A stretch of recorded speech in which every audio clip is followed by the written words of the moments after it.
আমার যুবক ভাইরা, এই উমরকে চিনো। উমরকে না চিনা পর্যন্ত কথা বুঝার মতো আসবে না, বুঝতে পারবেন না উমর কি জিনিস। আল্লাহ ডাইরেক্ট ফেরেশতা পাঠায়া কয় আপনার উমরের সিদ্ধান্তটা হলো চূড়ান্ত সিদ্ধান্ত। ওগো নবীজি, আপনার উমরের সিদ্ধান্তটা আল্লাহর কাছে যে পছন্দ হয়ে গেছে, আপনি যে দোয়া করার জন্য হাত বাড়াইলেন, আমার মালিকের সিদ্ধান্ত হলো উমর যে সিদ্ধান্ত দিয়েছে এটাই হলো চূড়ান্ত সিদ্ধান্ত। এই জমিনে আর কোনোদিন আপনি মুনাফিকের জানাজা পড়বেন না। মুনাফিকের জানাজা এই পৃথিবীতে আর কোনোদিন হবে না। চিৎকার দিয়া বলুন সুবহান। হযরত উমর কিন্তু বারবার আসমানের দিকে তাকায় আর বলে, মালিক, এত বড় মুনাফিকের জানাজা যেন কবর জমিনে না হয়। আল্লাহ আয়াত নাজিল করে দিছে রে, উমরের মেজাজের সাথে উমর যা চায় আল্লাহ তা পাঠায়। আল্লাহর সাথে সাথে আয়াত নাজিল করে বলেন, ওয়ালা তুসাল্লি আলা আহাদিম মিনহুম মাতা আবাদা ওয়ালা তাকুম আলা কবরি। এখানে আল্লাহ বলেন ওয়ালা তুসাল্লি আলা আহাদিম মিনহুম। আল্লাহ বলেন পরবর্তীতে, ভবিষ্যতে, নেক্সট টাইমে কোনোদিন আর জমিনে মুনাফিকের জানাজা পড়াবেন না। জানাজা পড়াবেন না, এখানেই শেষ নয়। জানাজা পড়াবেন না। ওয়ালা তুসাল্লি আলা আহাদিম মিনহুম মাতা আবাদা ওয়ালা তাকুম আলা কবরি। শুধু জানাজা না, মুনাফিকের কবরের সামনে দাঁড়াইয়া কোনোদিন মোনাজাত করবেন না। আমার যুবক ভাইরা, বলুন তো সিদ্ধান্ত কার ছিল? ওমরের সিদ্ধান্ত হলো মুনাফিকের জানাজা আবার কেন জমিনে হবে? মুনাফিকের জানাজা পড়াইতে পারবে না। আল্লাহ আয়াত নাজিল করে কিয়ামত পর্যন্ত মুনাফিকের জানাজা বন্ধ করে দিছে। উমর এমন একজন সাহাবী যে উমরকে বলা হয় মেজাজে ওহী। বলুন মেজাজে। উমর সাধারণ সাহাবী না। আল্লাহর নবী বলেন, আমি উমররে আল্লাহর কাছ থেকে ছায়া আনছি। উমররে আল্লাহর কাছ থেকে সুবহান। আমার যুবক ভাই, খলিফাতুল মুসলিমিন হযরত ওমর রাদিয়াল্লাহু তাআলা আনহু সাধারণ কোন সাহাবী না। এটা আমাদের আগে বুঝতে হবে, জানতে হবে। খলিফাতুল মুসলিমিন হযরত ওমর এমন একজন সাহাবী, আল্লাহর নবী বলেন, আমার পরে নবুয়তের দরজায় কিন্তু তালা মারা হয়ে গেছে। যদি আমার পরে কোন নবী রাসূলুল্লাহ দুনিয়ার জমিনে পাঠাইতো, তাহলে হযরত ওমরকে আল্লাহ নবী বানায়া পাঠাইতো। সুবহানাল্লাহ। ওমর এমন একজন সাহাবী, আপনারা ওমরের বিষয়গুলো বোঝার দরকার। মদিনায় একবার হযরত আলী রাদিয়াল্লাহু তাআলা আনহু, উনি একবার ঘুমের ঘরে স্বপ্নে দেখতেছে হাবিবে কিবরিয়া মসজিদে নববীর ভিতরে উনি নামাজে দাঁড়াইছে, সাহাবায়ে কেরাম নবীর পিছনে দাঁড়াইছে। এমনকি সাহাবায়ে কেরামরা নবীর পিছনে দাঁড়াইল। আলী রাদিয়াল্লাহু তাআলা আনহু নবীর পিছনে দাঁড়াইছে নামাজে। নামাজ যখন শেষ হয়ে গেছে, সালাম ফিরাইছে। আল্লাহর নবী সালাম ফিরাইয়া সাহাবীদের দিকে মুখ দিয়া বসছে। হযরত আলী জিকির আজকার করে, দোয়া পড়ে উনি সবার আগে মসজিদে নববীর থেকে বাহির হয়ে গেছে। যেই মাত্র দরজার সামনে গেল, দরজার সামনে গিয়া দেখে একজন মহিলা একটা টুকরির মধ্যে কতগুলা খেজুর নিয়ে দাঁড়ায় আছে, বিভিন্ন জাতের খেজুর। মহিলা ডাক দিয়া বলে, আলী রে, এই খেজুরগুলা নবীর হাতে নিয়ে দিবা আর বলবা আমার বাগানের প্রথম খেজুরটা যেন সব সাহাবীদের মধ্যে বন্টন করে দেয়, নবী নিজে খায় এবং সবাইকে যেন দেয়, আর আমার জন্য যেন দোয়া করে আল্লাহ যেন আমার প্রথম গাছের খেজুরের মধ্যে বরকত দেয়। হযরত আলী খেজুরের টুকরি নিয়ে নবীর সামনে দিলেন। আল্লাহ নবী সেই খেজুরের টুকরির থেকে একটা খেজুর হযরত আলী রাদিয়াল্লাহু তাআলা আনহুর মুখে দিছে। হযরত আলী রাদিয়াল্লাহু তাআলা আনহু মুখে দেওয়ার দেওয়ার সাথে সাথে উনি যখন খাজুরটা চিবাইতেছিলেন হঠাৎ করে শুনে বেলালে আজান দেয়। তার মানে এতক্ষণ যা দেখছে এটা কি বাস্তবে না স্বপ্নে? স্বপ্নের যুগে দেখছে। বেলাল যখন আজান দিছে, হযরত আলী রাদিয়াল্লাহু তাআলা বলেন, স্বপ্নের যুগে রাসূল আমাকে যে মুখে খেজুর দিছিল, আমি ঘুম থেকে জাগ্রত হইয়া দেখি সেই খেজুরের বিচি আমার মুখে আছে। হযরত আলী ওযু করেন, দৌড়াইয়া মসজিদে নববীর মধ্যে গেলেন। গিয়া দেখে সেখানে ইমামতির মুসল্লায় দাঁড়ায় আছে হযরত খলিফাতুল মুসলিমিন ওমর রাদিয়াল্লাহু তাআলা ইমামতির মুসল্লায় দাঁড়ায় আছে। হযরত আলী পিছনে গিয়া নামাজে দাঁড়াইলেন। নামাজ শেষ করে হযরত ওমর পিছন দিক থেকে ঘুরাইয়া চেহারার সামনে দিয়া সাহাবীদের সামনে বসছে। তাসবিহগুলো পড়লেন, দোয়াগুলি পড়ল। হযরত আলী সবার আগে বাহির হয়ে গেছে। বাহির হইয়া যে দরজার সামনে গেছে, গিয়া দেখে ওই মহিলা টুকরি নিয়ে দাঁড়ায় আছে। হযরত আলীর কাছে জিনিসটা একটু আশ্চর্য লাগে। আশ্চর্য লাগার কথা না? ঘটনা তো আমি স্বপ্ন দেখছিলাম। এই মহিলা হযরত আলীর ডাক দিয়ে কয়, আলী, এই টুকরির মধ্যে অসংখ্য অগণিত জাতের খেজুর আছে, এই খেজুরটা নিয়ে হযরত উমরের কাছে দিবা। খলিফাতুল মুসলিমিন হযরত উমরকে বলবা, এই খেজুর যেন সব সাহাবীদের মধ্যে বন্টন করে দেয়, উনি নিজে খায়, এবং আমার প্রথম বাগানের খেজুর উমর যেন দোয়া করে আল্লাহ যেন বরকত বাড়ায়া দেয়। হযরত উমরের কাছে আলী টুকরিটা নিয়ে যখন রাখছে, খলিফাতুল মুসলিমিন হযরত উমর টুকরির থেকে একটা খেজুর হযরত আলীর মুখে দিয়া দিছে। হযরত আলী খেজুরটা খাওয়ার পরে দেখলেন খুব সুস্বাদু। আলী ডাক দেয়া কয়, উমর, এতগুলা খেজুর সব সাহাবীদের মধ্যে বন্টন করে দেওয়ার পরে অসংখ্য খেজুর থাকবে, তুমি তো আমারে চাইলে আরো দুই একটা দিতে পারো, একটা দিলা কেন? হযরত ওমর বলে, আলী রে, নবী তো তোমারে খেজুর একটার বেশি দুইটা দেয় নাই। সুবহানাল্লাহ, আরো জোরে বলেন আল্লাহু আকবার। হযরত আলী রাদিয়াল্লাহু তাআলার চোখ বড় বড় হয়ে গেছে, আশ্চর্য হয়ে গেছে। এই কথা পৃথিবীর কেউ জানার কথা না। আমি স্বপ্ন দেখলাম, উমর কিভাবে জানলো আমার নবী আমার একটা খেজুর দিছে? পৃথিবীর কেউ জানে না, উমর কেমনে জানলো? হযরত আলী ডাক দিয়ে বলে, উমর, আমি তোমার কাছে জানতে চাই, এই কথা পৃথিবীর কেউ জানে না। আমি তো গতকালকে স্বপ্ন দেখছি আমার নবী আমার একটা খেজুর দিছে, এই কথা তুমি কেমনে জানলা? তোমার কাছে কি কোনো ইলহাম আসছে নাকি? ওমর কয়, না, আমার কাছে কোনো ইলহাম আসে নাই, আমি কারো মাধ্যমেও জানি নাই। আলী বারবার জিজ্ঞাসা করে, ওমর, আমাকে বলতে হবে কি পাওয়ার আছে তোমার কাছে যে আমি স্বপ্ন দেখলাম তুমি কেমনে জানলা? হযরত ওমর বলেন, আলী, বান্দা যদি আল্লাহর হয়ে যায় তাহলে আল্লাহ বান্দার হয়ে যায়। আমার যুবক ভাইরা, আমি শুধু ওমরকে চিনাইতে চাই। ওমর সাধারণ কোন সাহাবী না, ওমর জান্নাতের একজন সার্টিফিকেট প্রাপ্ত সাহাবী। ওমর সাধারণ কোন সাহাবী না, ওমরের মেজাজ মতো আল্লাহ 21 জায়গায় কোরআনের আয়াত নাজিল করছে। ওমর সাধারণ কোন সাহাবী না।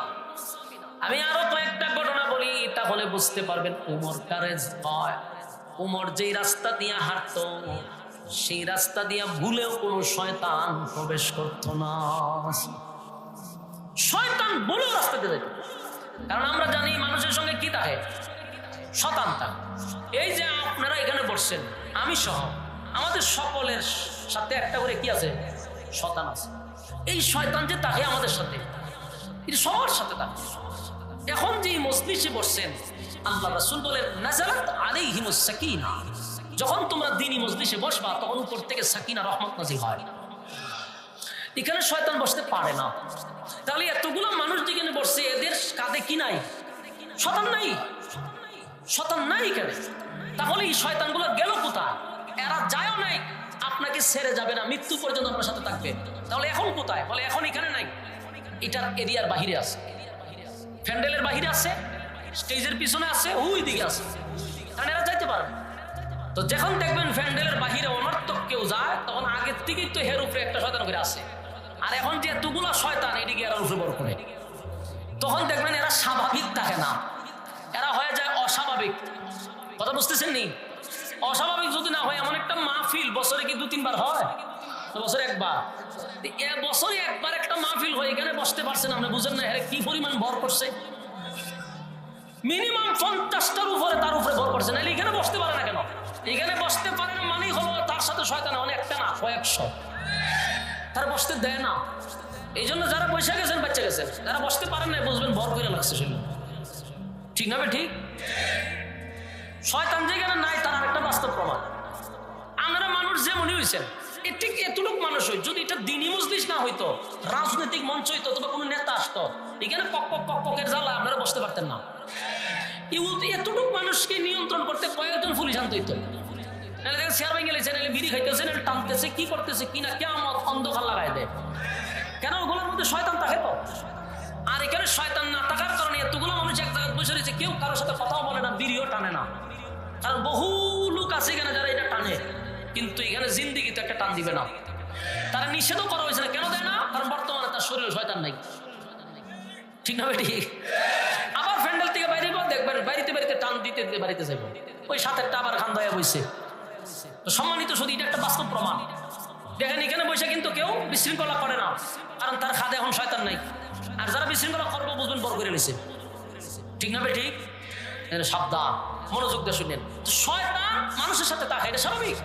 আল্লাহর ওলির সাথে শয়তান আছে, কিন্তু উমর যে রাস্তা দিয়া যাইব শয়তান ভুলেও যায়। শয়তান এত ভয় পায় হযরত উমর। উমর সাধারণ সাহাবী না, তার মেজাজটাকে আল্লাহ পছন্দ করতো। সুবহানাল্লাহ। দেখেন একবার মদিনায় একবার এক মুনাফিক, অসংখ্য মুনাফিকের মধ্যে যার নামটা ছিল প্রথম নাম্বারে, মুনাফিকের একটা লিস্ট রাসূলের কাছে আল্লাহ পাঠাইছে জিবরাইলের মাধ্যমে। ওই লিস্টের প্রথম নাম্বারটা ছিল একজন, সে ছিল আব্দুল্লাহ ইবনে উবাই ইবনে সুলুল। এই লোকটা নবীর পাশে থাকতো, নবীর কাছে থাকতো, নবীর সাথে চলতো, বুঝাই যাইতো না সে যে একটা মুনাফিক। মুনাফিককে কিন্তু চিনা যায় না। মুনাফিকের সুরত সুন্দর, আপনার সাথে চলবে, আপনার সাথে উঠবে, আপনার সাথে বসবে, আপনারটাই খাইব, কিন্তু আপনার বিরুদ্ধেই পিছন দিক দিয়ে ষড়যন্ত্র করব। এটাই হলো মুনাফিকের মূল চরিত্র। কিন্তু মুনাফিক যে হেজে এত বড় শয়তানের আগে দিয়ে লড়ে, আপনি বুঝতেন না এটা দেখলে। চলে খুব সুন্দর। আব্দুল্লাহ ইবনে উবাই ইবনে সুলুলের দাড়ি ছিল লম্বা, পাগড়ি ছিল, পাঞ্জাবি ছিল, দেখলে বোঝা যেত বহুত বড় আল্লামা, কিন্তু শয়তানের আগে দিয়ে হাঁটতো। তো এই মুনাফিক যে সে ছিল, এটা মোটামুটি সাহাবায়ে কেরাম বুঝে লাইছে যে লোক বেশি ভালো না, কারণ বেশি ভক্তি, অতিভক্তি সূরের লক্ষণ। বেশি ভক্তি দিকে রাসূলের সাহাবীরা বুঝে লাইছে যে লোক ভালো। তো ঘটনাক্রমে আস্তে আস্তে আস্তে সব সাহাবীদের মধ্যে পরিষ্কার যে লোকটা মুনাফিক, কিন্তু তারা কোনোভাবে ধরা যাইতেছে না। দলের নামে শাস্তি দিতেন, ধরতে পারতেছেন মুনাফিক ধরন যান। মুনাফিক প্রয়োজন আপনার সামনে খাইন্দা দিব, বুঝু যে আপনি খুব ভালো মানুষ। তো রাসূলের সাথে চলতো, রাসূলের সাথে উঠতে বসতো। তো আল্লাহ ডাইরেক্ট তার নাম উল্লেখ করে রাসূলের কাছে পাঠিয়ে দিয়েছে যে এই লোক সুবিধার না, মুনাফিক। তো রাসূল তো মায়া দয়া বেশি, লিস্টি পাঠাইছে, রাসূল কাউকে জানাইছে না। মনে রাসূল বুঝে লাইছে যে এই লোক ভালো না, কিন্তু এর ব্যাপারে মানুষের কাছে প্রকাশ করে নাই। তো ঘটনাক্রমে এই মুনাফিকটাই একদিন মারা গেছে। তো মুনাফিকের একজন ছেলে ছিল আব্দুল্লাহ, তার নাম আব্দুল্লাহ, আবার অরিজিনালি নবীর সাহাবী, এবং সে নবীর মহব্বতের একজন সাহাবী। ওই মুনাফিকের ছেলেটা ভালো। তো ছেলে রাসূলের কাছে দৌড়াই আসছে, আইসা কয় হুজুর ঘটনা ঘটছে। বলে কি? আমার আব্বা মারা গেছে। তো তার আব্বা কি আছেন? মুনাফিকের সর্দার। সে রাসূল কয় আমি কি করতে পারি? হুজুর আমার আব্বা যে শয়তানের খারাজিল কে আছেন, যেমন আপনি জানেন আমিও জানি, মদিনার মানুষও জানে, কিন্তু আমার বাপের ধরন গেছে না। এখন যেমনই হোক হুজুর, খারাপ তো খারাপ হই, কিন্তু আমার তো আব্বা, আমার মায়া লাগে, আমার তো বাপ। এখন আমি কি করবো? আমার বাপ যদি আমার সামনে জাহান্নামের আগুনে জ্বলে, হুজুর আমি কেন সহ্য করি? আমার বাপ তো খারাপ হয়েছিল, কিন্তু এখন আমার তো বাপ। রাসূল কয় আমার করণীয় কি? বলে হুজুর আমার আব্বার জানাজারা যদি আপনি পড়াই দিলেন, তাহলে আমার মনে হয় যে আপনার জানাজার মারফতে আমার আব্বার আল্লাহ মাফ করে দিবেন। রাসূলের ভিতরে দয়া মায়া বেশি না? রাসূল চিন্তা করলো আমার এক জানা যায় যদি একজন মানুষ আল্লাহ মাফই করে দেয় অসুবিধা কি, করাই দেবো, অসুবিধা না, যাও। খালি কথা বলতে দিয়েছে, আব্দুল্লাহ একটা দৌড় মারছে, দৌড় মাইরা যারে সামনে পাইছে তারই তাবাদা ধরে বলতে, শুনছো আমার আব্বা যে মারা গেছে, জানাজা রাসূল পড়াবে বলে আরেক জাত বলছে, বলতো সারা গ্রামে গঞ্জে শহরে বন্দরে সব জায়গা প্রচার করে দিচ্ছে। এখন প্রশ্ন হলো দৌড় মারলো কেন? কারণ তারা সাহাবী, জানে যে আমি যদি এখানে বসে থাকি জিবরাইল আসবে, আয়াত নাজিল হবে, আমার বাপের জানাজার অলরেডি 14 গোষ্ঠী উদ্ধার হয়েছে, তাই আমার জানাজা যেন বন্ধ না হয় এই জন্য দূর বেড়ে গেছে, গিয়ে আবার মানুষকে জানাইও দিচ্ছে। যার কাছে খবর যায় যে নবী জানাজা পড়াবে সেই আশ্চর্য হয়, সর্বনাশ এত বড় মুনাফিকের জানাজা নবী পড়াবে, আশ্চর্য হয়ে যায়। আমার যুবক ভাইরা, গোটা মদিনার অলিতে গলিতে শহরে বন্দরে সব জায়গায় খবর পৌঁছে গেছে আব্দুল্লাহ ইবনে উবাই ইবনে সুলুলের জানাজা নবী পড়াবে। যেই মাত্র বলছে নবী পড়াবে, সাহাবায়ে কেরামরা শুনে আশ্চর্য হয়ে গেছে। আল্লাহর নবী তো জানতো রে এই লোকটা মুনাফিকের সর্দার, আমার নবী মুনাফিকের সর্দারের জানাজা কেমনে পড়াবে? মানুষ জানাজার ময়দানে যাওয়ার কথা না, যেই মাত্র শুনছে নবী জানাজা পড়াবে, তাই সাহাবায়ে কেরাম বাধ্য হইয়া জানাজার মাঠে উপস্থিত হইছে। কিন্তু কোন সাহাবীর মনে কোনো আনন্দ নাই, মনের মধ্যে বড় কষ্ট। যেই লোকটার কারণে ইসলামের এত ক্ষতি হইল, যেই লোকটার মাধ্যমে ইসলামের ভিতরে বিভিন্ন ধরনের ষড়যন্ত্র হইল, বহু সাহাবীরা ষড়যন্ত্রের শিকার হয়ে শাহাদাত বরণ করল, আমার নবী কেমনে রে এত বড় মুনাফিকের জানাজা পড়ার জন্য নবী নিজেই প্রস্তুতি নিল। সাহাবায়ে কেরামদের মধ্যে কানাঘুষা শুরু হয়ে গেছে। এর মধ্যে এই খবর শুধু মুসলমানদের কান পর্যন্ত সীমাবদ্ধ না, এই খবর চলে গেছে মুনাফিকদের কান পর্যন্ত। 1000 মুনাফিক শুনছে তাদের লিডারের জানাজা নবী পড়াবে। মুনাফিকরা বলল, আমাদের নেতার জানাজা আব্দুল্লাহর পুত্র মুহাম্মদ পড়াবে, চলো আমরা জানাজাটা দেখব। বলুন জানাজা পড়বে না দেখবে? জানাজা দেখার জন্য গেল তারা মাঠে। যাওয়ার পরে 1000 মুনাফিক সেখানে দূর থেকে জানাজা দেখবে। অন্যদিকে খবর পৌঁছাইতে হযরত ওমরের কান পর্যন্ত পৌঁছে গেছে। যেই মাত্র হযরত ওমর জানতে পারলো একজন মুনাফিকের জানাজা নবী পড়াবে, ওমর আর বরদাস্ত করতে পারলো না, দৌড়াইয়া জানাজার মাঠে যায়। ওমরের সিদ্ধান্ত হলো এত বড় মুনাফিকের জানাজা নবী পড়াবে, হতে পারে না, এই মুনাফিকের জানাজা আমি নবীরে পড়তে দিব না। কেন রে? আমার নবী মুনাফিকের জানাজা পড়াবে, এই জমিনে কোনো মুনাফিকের জানাজা হতে পারবে না। এটা হলো ওমরের সিদ্ধান্ত।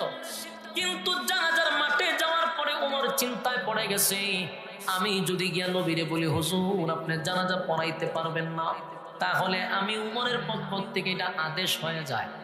কি হয়ে যায়? আমি উমরের পক্ষ থেকে নবীর প্রতি আদেশ হয়ে যায় রে। আর নবীদেরকে তো আদেশ করা যায় না, আদেশ অথবা নিষেধ স্বয়ং আল্লাহ করবে। আমি উমর তো ডাইরেক্ট নবীর আদেশ এবং নিষেধ করার ক্ষমতা রাখি না। উমর কিন্তু খুব বেগে গেছিল, রাগান্বিত হইয়া যে কেমনে আমার নবী এত বড় মুনাফিকের জানাজা পড়াবে। কিন্তু কাছাকাছি গিয়া উমর বুঝতে পারছে ডাইরেক্ট নবীরে নিষেধ করার ক্ষমতা আমার নাই, আদেশ করার ক্ষমতা নাই। কিন্তু যেভাবেই হোক জানাজা নিষেধ করতে হবে, জানাজার থেকে নবীরে ফিরায় আনতে হবে। ওমর পাগলের মতো হয়ে গেছে। অন্যান্য সাহাবীরা তো নবীর সামনে সাহস নাই, গিয়া বলবে হুজুর জানাজা পড়ায়ের না। ওমর একটু সাহস বেশি, কিন্তু ওমর নবীর কাছে গিয়ে আবার ফিরে আসছে। আল্লাহর নবীর ক্ষেত্রে আদেশ নিষেধ হয় না, কিন্তু ওমরের ভিতরটা যেমন ফেটে যায়, কেন রে এত বড় মুনাফিকের জানাজা আমার মতো আমার নবী কেমনে পড়াবে? এটা উমর বরদাস্ত করতে পারতেছে না। তাই হযরত উমর পাগলের মতো দৌড়তেছে, পাগলের মতো দৌড়াইতেছে। হঠাৎ করে উমরের মাথায় একটা আয়াত স্মরণ হয়ে গেছে। সুবহানাল্লাহ, উমরের আয়াত স্মরণ হয়ে গেছে। তাই উমর আর দেরি করলো না, নবীর চতুর্দিকে এই আয়াত বার বার বার বার জুড়ে জুড়ে জুড়ে জুড়ে এমন ভাবে পড়তে লাগলো, আল্লাহ নবীর ডাইনে যায় বামে যায় আর আয়াত পরে ইস্তাগফির লাহুম আও লা তাস্তাগফির লাহুম ইন তাস্তাগফির লাহুম 70 মাররাতান ফালান ইয়াগফিরাল্লাহু লাহুম যালিকা বিআন্নাহুম كفروا بالله ورسوله والله لا يهدي القوم الفاسقين এই আয়াতে কারিমা আল্লাহ নাযিল করে জানা দিল মুনাফিকের জন্য যদি নবী আপনি 70 বার দোয়া করেন আমি আল্লাহ আপনার দোয়া কবুল করব না। নাউজুবিল্লাহ। আপনারা একটু চিন্তা করেন মুনাফিক কত নিকৃষ্ট হইলে পড়ে, যেই নবী হাত তুলতে দেরি হয় দোয়া কবুল হইতে দেরি হয় না, সেই নবী যদি 70 বার দোয়া করে রে আল্লাহ হয় আমি আপনার দোয়া কবুল করব না। ইস্তাগফির লাকুম আও লা তাস্তাগফির লাকুম ইন তাস্তাগফির লাকুম 70 মাররাতান ফালান ইয়াগফিরাল্লাহু লাকুম। এই আয়াত যখন বারবার রিপিট করতেছিল আল্লাহর নবীর আর বুঝার বাকি নাই ওমর কেন চতুর্দিকে ঘুরে আর আয়াত পড়ে রে, ঘুরে আর আয়াত পড়ে। একটা সময় নবী বলেন ওমর থামো, কেন বারবার তুমি আয়াত পড়ো? ওমর কয় হুজুর আয়াতের অর্থের দিকে একটু খেয়াল করেন গো নবী। আল্লাহর নবী বলেন ওমর রে এই আয়াতে আল্লাহ বলছে 70 বারও যদি মুনাফিকের জন্য আমি দোয়া করি আমার আল্লাহ মুনাফিকদের জন্য দোয়া কবুল করবে না। কিন্তু কোরআনের কোন আয়াতে তো আমার আল্লাহ মুনাফিকের জানাজা পড়াবো না নিষেধ এমন কোন আয়াত তো নাজিল হয় নাই। এটা তো দোয়ার কথা নিষেধ করছে কিন্তু আয়াত নাজিল হয় নাই যে আমি জানাজা পড়াইতে পারবো না। হযরত ওমর এতক্ষণে বুঝতে পারছে হায় হায় আমার আল্লাহ তো মুনাফিকের জানাজার ব্যাপারে কোনো আয়াত নাজিল করে নাই। এই জন্যই তো নবী মুনাফিকের জানাজা পড়ানোর জন্য প্রস্তুতি নিছে। হযরত ওমর এটা মেনে নিতে পারলো না, সহ্য করতে পারতেছে না। কেমনে রে এত বড় মুনাফিকের জানাজা নবী পড়াবে? কারণ যে মারা গেছে এই মুনাফিকের চক্রান্তের কারণে বহু সাহাবীরা শাহাদাত বরণ করছে। এই মুনাফিকের চক্রান্তে সাহাবীদের মধ্যে দ্বন্দ্ব হইছে এবং ইসলামের মধ্যে ফাটল সৃষ্টি করার চেষ্টা করছে। তাহলে ওমরের সিদ্ধান্ত হলো মুনাফিকের জানাজা জমিনে চলবে না, কিন্তু আল্লাহর নবী তো জানাজা পড়াইবে। সমস্ত সাহাবীরা চোখের পানি টলটল করতেছিল, কারণ নবীর সামনে গিয়ে কথা বলতে পারতেছে না। কিন্তু এই মুনাফিকের জানাজাটা সাহাবীরা সহ্য করতে পারতেছে না। একটা পর্যায়ে নবীজি সবাইকে আশ্চর্য করে দিল। আল্লাহর নবী লাশের সামনে গিয়া দাঁড়াইছে।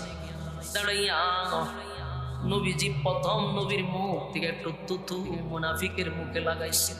সুবহানাল্লাহ আছে। নবীর মুখের তুতুর দাম আছে রে। যেই মাত্র তুতু লাগায়া দিছে সাহাবায়ে কেরাম আশ্চর্য হয়ে গেছে। কিছুক্ষণ পরে আরো বড় আশ্চর্য কথা হলো, সব সাহাবীদেরকে নবী চমকায়া দিল।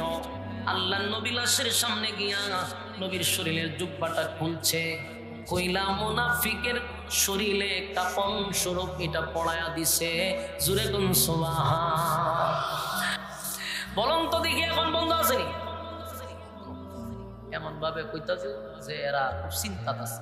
কি ওয়াজ শুনেন আর কি বুঝেন আল্লাহ ছাড়া কেউ কইতাত না। ওই মিয়া নামাজের আয়াত নাযিল হইছে 1500 বছর আগে, নামাজ যখন আসেনি ইডো এরা চিন্তা করে কইতাছে আছে কি না, চিন্তা করতে হবে।